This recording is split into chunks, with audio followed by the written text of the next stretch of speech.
So this video is one of many that I'm doing where I'm talking about lash product safety within the industry, lack of regulations, suppliers selling products that have got horrible ingredients in them that are going to cause you serious damage. And this is not scaremongering, this is the truth. If you haven't watched my first video on this, please go and watch it. It talks about how in 2014, 2 years after I started the lash industry, I became seriously sick, seriously allergic to lash glue.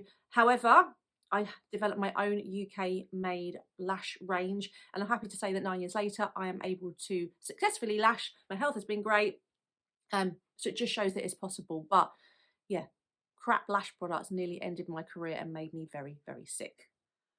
So in this video, I want to talk about whose responsibility should it be to make sure that their lash products are safe. Is it the supplier? So that's the person that buys off the manufacturer and sells to you, or is it the lash artist? So a good subject for us to talk about. Now, everybody will have their own opinion on this, and I thought long and hard about this before I sort of spoke about it. I've spoken about it on my social media pages, and I think it's both. But I think, first of all, the responsibility should be on the lash supplier. Now, the problem that we have, and I will defend lash suppliers to a point, is that to understand your products in full takes a hell of a lot of research, and there's not a lot of information out on the internet to learn this. I only know this through working closely with my glue manufacturers and my liquid manufacturers, and keep asking questions and hunting out product experts, doctors and scientists that teach me and answer the questions that I have. And I still don't know it all. I'm probably more expert than most people, but I still have so much I want to learn, and my knowledge is so limited still compared to what I could learn, but I try every single day to learn. Now the problem is, unless you've been personally affected like I have been, or you love product ingredients and safety and you're a proper science geeky boff, whatever, which I'm not, but I do like the product side of it, you're never going to take the time to learn about this, because it takes a hell of a lot of time to learn all of this stuff. So what the suppliers do is they just put their trust in the manufacturer that what they're buying off that manufacturer is safe. And why shouldn't they? If they're doing an exchange of money, and getting a product back, surely they should trust that it's safe. But in an unregulated industry where they're just trying to sell their products for as cheap as possible, of course it's not going to be safe because it's so cheap. So this means that if you look at big brands, and I had just this conversation yesterday with somebody on Instagram, she's been buying off a big American brand, and she showed me the material safety data sheet. So this, I'll talk about this in another video, material safety data sheet. But basically it listed 2 ingredients in there which I know cause serious respiratory issues and are known to cause fertility in rats that they've done studies on. And because it showed this result in rats, they can't test it on humans. It's as simple as that. This is a big company, okay? Big American company. Now, I sell lash products. I'm not big like them, okay? It's just me on my own. I don't have the fancy branding that all they do, but I do have the passion. But this big company is harming people's health because they don't know anything about product safety. And like I said, I'm going to defend suppliers here. If it wasn't for us suppliers, you guys wouldn't have any products and wouldn't be able to do your lashes. So I have got to defend suppliers, and I'm never out here to take suppliers down. I'm just here to try and educate. So that's why I'll never ever mention names on this. And this poor lady, she was like, oh my God, I had no idea. I've been investing into this company for years and it can do that. I said, yeah, this is the reality of it. And if you put them into Google, if you put eyelash extension, glue or adhesive, and then list those 3 ingredients, you will see a lot of companies have got this in there because they don't know that these stabilizers are so harmful. They're taking the word of the manufacturer because they don't do their research. They don't understand this. So this is why lash clients and lash artists are so sick, because they're being exposed to lash liquids and glues that have got a fancy label wrapped around them and are being sold by a big brand that's got millions in the bank. If they've got millions in the bank, why don't they buy better products? Why don't they go to the UK or the EU where you can buy quality products? Because it's all easy and it's high profit margin, but that's another story. But they are harming people's health by, selling these products, and it goes on, and this is why I'm trying to educate. But I get a lot of hate for this because the big lash suppliers don't want little Frankie widows coming along and talking about this and them customers asking questions on this ingredient, where's your adhesive made? Okay, what lab reports have you got? What toxicology reports? What safety reports have you got on the conditions that this is made in? So I do tend to cause a little bit of a stir. But anyway, we're going off topic a little bit here.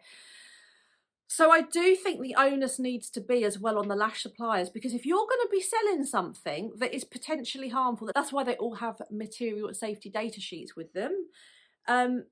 You need to know the ingredients in there that they're not going to cause issues. But also the onus has to be on the lash artist as well. So because if you are working on real clients, yes, you should be able to assume that what you're buying is safe, but also you need to know the ingredients. So I'm always shocked that most lash artists don't know the ingredients. They don't even know that their glue contains cyanoacrylate and what it is. So go and do research on it. They don't know what stabilizers are in there. They don't know what the black pigment is in there. Knowledge is very, very poor. And actually, there is the information out. If you sit down and you hunt for it, it is there, but people don't really care. They're not interested. Unless it personally affects them, of course they're not going to be interested. But again, the onus has to be on the lash artist as well, because if anything goes wrong and you have a client that makes a claim against you, yes, we should all be insured, but you won't have a leg to stand on if you are plain ignorant to the ingredients that you were using on your client, or where your glues and liquids were originally manufactured. And do you think the original manufacturer is going to stand up in court and defend you? Because once it gets to international law as well, where you're crossing borders because your glues come out or the liquids have come out of the Far East, you haven't got a leg to stand up. The onus will be on you in court to defend your product. So you have to make sure that you know what you're buying is safe. Now, I will do another video on how to identify and ask your suppliers the right question of what is buying is safe. But follow suppliers like myself that actively talk about this, okay? If you are selling safe lash products, you will shout it from the rooftops like I do. If your company never mentions this at all, and if you find that their products are coming out of the Far East, you need to run for the hills. I'm sorry, and I know I get shot down in flames. Frankie, you can't class everything from the Far East. There is no way that there will be a company in the Far East that is going to be making the highest standard glues and liquids like the UK, because they would price themselves out of the market. They would, because there's 90% of factories out there that are making super cheap. And also, if you're in a country which doesn't require regulations and there's no international law policing the export and import of products, why would you bother? It's like if you didn't need a driving license to drive a car, you wouldn't have one, but you have to have one to drive legally, so you got to get one. So you wouldn't have what you don't need. So I hope that gives you a little bit of an insight into actually what I think it should be, that both the supplier needs to ensure that they trust their manufacturer and the lash artist needs to trust their brand. Please don't get blindsided by fancy branding. You need to know who owns that brand. Do you see them actively talking about their products? I bet most of you don't know who your brand owner is. I bet you never see them. Okay, yeah, they're probably busy, but I'm sorry, but if you really had safe products and you were passionate about it, like I said, you'd be talking about it. So fancy marketing, fancy labels mean nothing. It's just a cover. You need to start researching the ingredients that go into your lash liquids, because this will harm you. This will harm you. I've been there. Like I said, it might not get you tomorrow or next month or next year, but this will get you and it will make you sick. And there are so many sick lash artists now that have had to leave this industry that they love because they're sick. Luckily, I managed to produce lash adhesives and lash glues that have been able to allow me to lash now for the last 9 years. I can't use anything from out the Far East. It will make me sick. All the work that I've done to get my health back on track will just literally go down the pan. So guys, you've got to be so careful. And I wish I didn't have to sit here and talk about this subject, but I fell down this rabbit hole of truth. I stumbled across the dark side that I wish didn't exist. And I feel like I have to educate others because I don't want you to end up where I was, because it was a very bad time for me. And I was just lucky that I was able to find a manufacturer that would help me, and that we've been producing safe UK-made lash glues and liquids since 2015 now, that I've been using myself and I've been selling to the lash industry. So don't forget to Give this video a like if you enjoyed it. Don't forget to check out my other videos in this series where I'm talking about all different subjects about this. Press that subscribe button if you haven't done already, and hopefully I shall see you at my next video.